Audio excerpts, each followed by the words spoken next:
Judgment expected today in the case at the High Court in Pretoria, where the Information Regulator says the introduction of the Protection of Personal Information Act means that publishing matric results in newspapers actually amounts to an infringement on pupils' rights to privacy.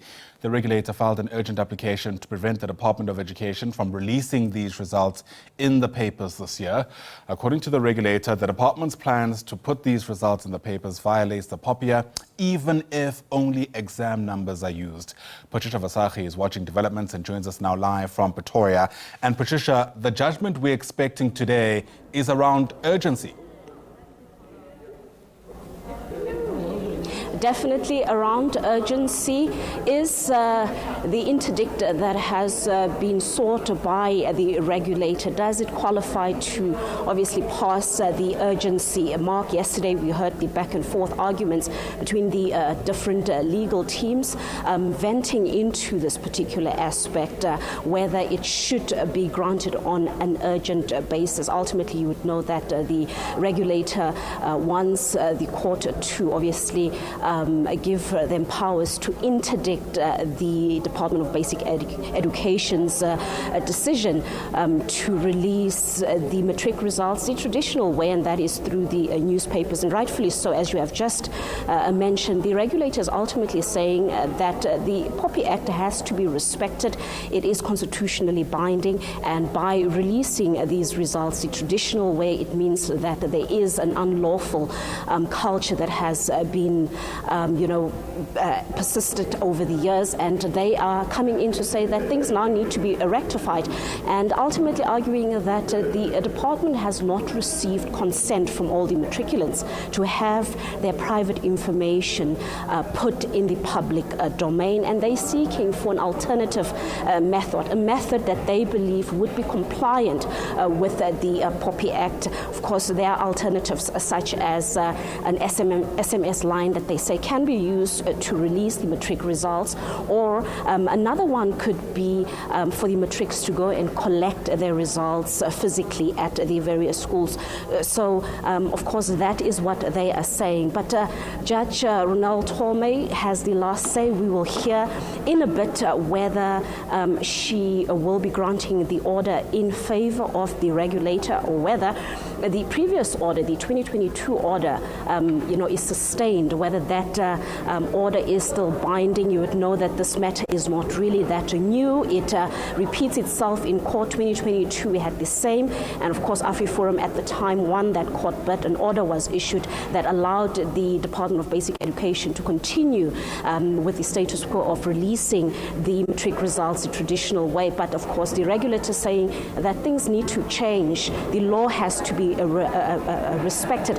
And just to take you a little bit back, the POPIA Act, a law that started in 2013 but came into effect in 2021. So you would have to understand that this is also testing ground for the regulator to actually test whether the POPIA Act can be enforced properly, and it can make sure that everyone, in particular the state, is compliant with this particular act. So that is actually what is at play here. It is about the public interest versus the Privacy Act that is playing out. So we'll hear what exactly happens. But just to bring you into the picture, should the regulator get the interdict that they are seeking, ultimately it would mean that the Department of Basic Education now has to change. And next week, when the matric results will be released, it will not happen in newspapers.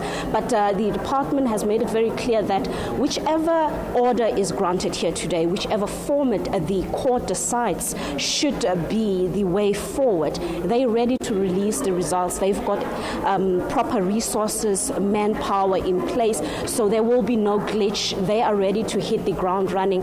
They basically just here to make sure that a court of law enforces the power and gives the direction moving forward as to how the matric results must be released. But of course, if it is not granted, then the merits of the case still remains, and that maybe at a later stage will then be ventilated properly to pave the way forward in terms of how exactly this will happen. You would know that it is the Department of Basic Education and AfriForum against the regulator AfriForum and the Department of Basic Education joining forces, saying that the traditional method must remain. And the other issues that have been ventilated, the issues around access, the issues around inequality.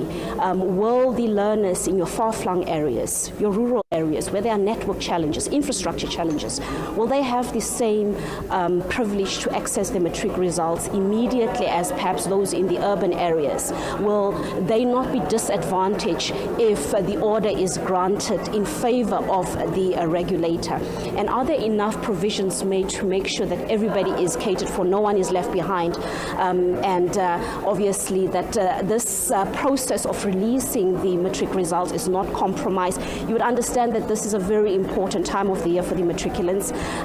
They're waiting anxiously after obviously writing their exams end of last year, and this is that moment that they're waiting for to ultimately know what the future awaits. Many of them waiting for their results anxiously so that they can obviously start the next process. Many need to apply for university access or just complete the process that they've already started. So there's a lot of activity that needs to take place, and this courtroom here, this court case here, and Judge Tolme's order that will be heard shortly from here perhaps holds the power to determine in which direction does this go.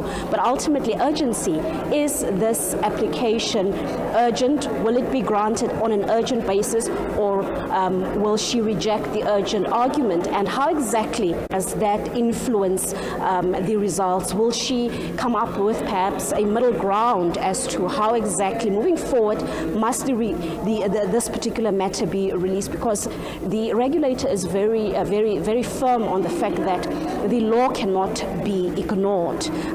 Whether the court agrees that this is an urgent matter or not, but the POPIA Act has to be enforced. It has to be respected because it is constitutionally binding. And you would know that the enforcement order that was also issued by the regulator, and that was mid-November last year to the Department of Basic Education, with the hope that the department would obviously sort of have an undertaking not to release the matric results until such a time that a court gives proper direction. But of course, the department made it very clear that they're going ahead with their decision to release the matric results in newspapers as per tradition until such a time a court decides otherwise, because they're feeling that since 2022 in January, when that initial court order was mandated, there hasn't been any other court that has come to a different decision, and they're leaving this matter in the hands of the courts to decide what is the way forward.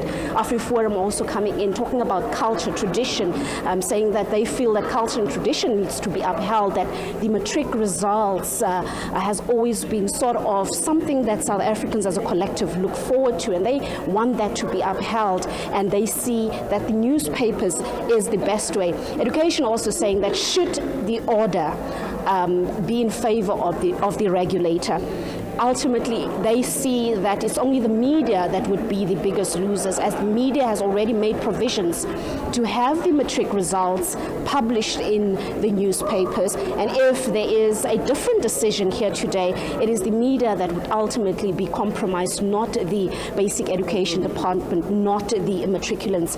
Education saying that they have made sure that whichever way this court order goes today, they are ready to make sure that the matric's interests are put first. Patricia Visagie, I know the proceedings are meant to start in 5 minutes. We'll let you go for now and certainly bring those officials once all of that begins. Patricia's live to us there from the High Court in Pretoria. For now, thanks very much indeed.